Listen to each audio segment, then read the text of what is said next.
What the hell is a winter arc? I know that this has been a trend for the past couple of years, and I still don't get it. Now, I get the premise of what it is.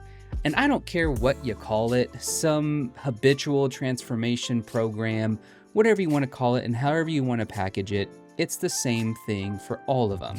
Whether it's 75 Hard, Project 50, Winter Arc, I don't care what you call it, and I don't care what it is, and quite frankly, I don't care how much you're selling it to me for. But it's all based on transforming your life and doing the things that we should be normally doing. Now, the reason that we call it whatever name, hardcore, bloodthirsty Spartan, Winter Arc, get your shit together, I don't care as long as we do it. Now, my personal experience with anything like this has actually been really great. I think for anybody, the premise still stands. I think you should find a stack of habits that you commit to for a 90-day plan. And I think 90 days is a great time frame and litmus test as to what you are struggling with, what you want to change, how well it's going, and it's a real commitment. 30 days is okay, and you might see some changes in certain areas that you're trying to track.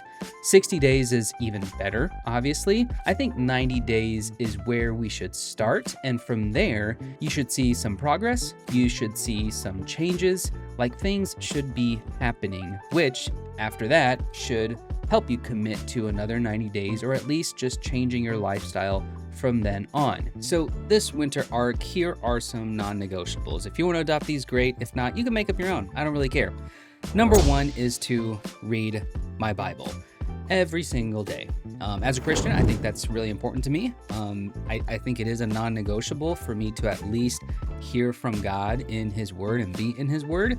And then obviously spending time outside of that, whether it's a quiet time or just, the prayers and the meditations in between just working and being with the family and working out, like just on the regular daily basis in those little in-between moments, just meditating on the Word of God and what I read. So I think number one, that's a non-negotiable. Number two is reading a book. I think reading is powerful because it forces your mind to focus on something. I wouldn't recommend an audiobook, but I probably can recommend reading and an audible book together. I think that just gives you a different sensory level of intake, and it helps you remember the things and help you think about new ideas. So I think that's a great option. But obviously, number one would just be in a book every single day, whether it's 10 pages, 30 minutes, an hour, whatever you can spare. Obviously, that would be great. However you want to do that, if you're a slow reader, then obviously set a time limit. If you're a fast reader, then set a page limit. The third non-negotiable, I would probably recommend some type of affirmative goal setting. I don't want to say mantra, but like that sounds a little weird and hippie, but just like saying your affirmations, speaking your goals out, just to remind you why you're working towards something, right? If you're building a business, if you're trying to get X amount of clients this month, if you're trying to get X amount of revenue this year or by the year is up, whatever it is that you're trying to do within your industry or start a business or launch a product, whatever it is, I think you need to just remind yourself every day why you're working towards that specific goal all the time. So I'm in a weight loss goal right now. So every day I got to tell myself I'm losing X amount of pounds by January 1st. And I think that is to set your mind on the vision that's ahead. Obviously, every day it's the system that's going to get you there. It's the actual actions that are going to result in that goal. So obviously,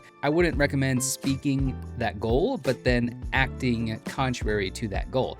So for example, the weight loss goal, I wouldn't speak that weight loss goal if you're just going to eat Whataburger and Chick-fil-A and pizza and drink beer on the weekends and do all that stuff, and depending on where you're at in your weight loss goal, you need to go cold turkey on all of that stuff. So really, I don't want you to think you're just saying this stuff into the ether and just it's going to happen and speak it, name it, claim it type of stuff, but set your mind on the vision ahead and then do the actions every single day, do the habits every single day, whether it's measuring your macros, getting your steps in, getting a 30-minute workout in, no matter what, whatever that whatever that action to that goal is, make sure you do that. Because if you're speaking it and not acting on it, and you're not taking the actions to get there, then you're just lying to yourself, which I think is worse than actually just speaking and then acting. Number 3, I would say, is listening to something positive. If you're a Christian, I would recommend a sermon, find another podcast. If it's your church, if it's another church, if it's a pastor that you really like, whatever it is, I would say listen to something positive.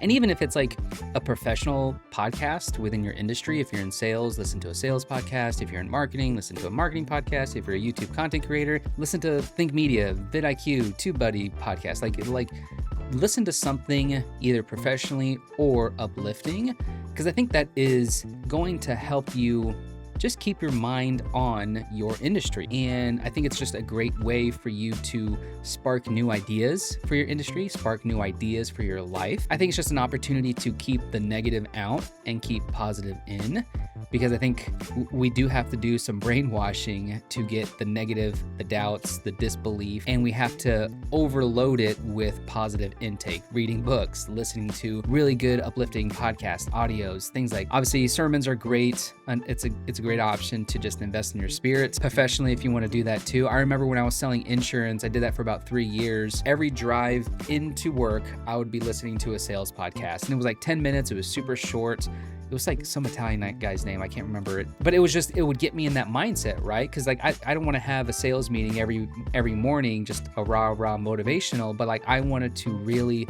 invest in my professional knowledge and be good at sales, right? And I learned quite a bit, throughout those 3 years of being in the industry, listening to those podcasts every single morning. And in the sales slumps on the month, it would keep me motivated, it would keep me inspired. And when things are going great, it would actually affirm my skill set. And then the 5th non-negotiable is exercise. Do something for your body, like move your body some way, shape, or form. And you have to be able to fit that into your life. But what I mean by that is, like, it's so funny that the single fitness influencer who is super ripped and is telling you on YouTube to go work out and get a Greek god physique or a Greek goddess physique. Like, no, I've got a wife and I've got 4 kids. Like, dude, you got no responsibility. You might have a YouTube channel, you might have a business, or you might have a job, but like, until you're committed into a marriage and you've got kids, you are not really responsible to anybody else. Like, you can just go out and do your own thing. So it really bugs me. And that's something I had to learn, because I started out comparing my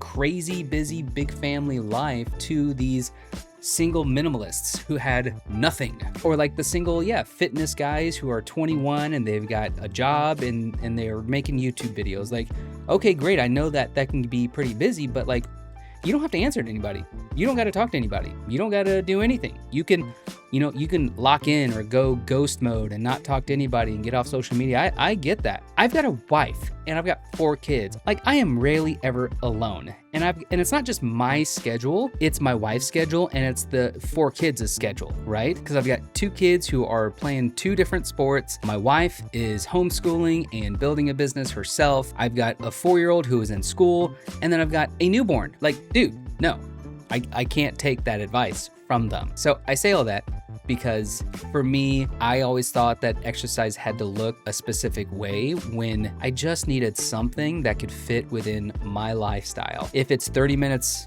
walking and late at night, do it. If you have an hour and a half to 2 hours to spend in the gym, do it. If you can only do 15-minute HIIT workout, do it. If you can only do a 5-minute or a 10-minute sprint workout on your street, do it. It's just to get physically moving.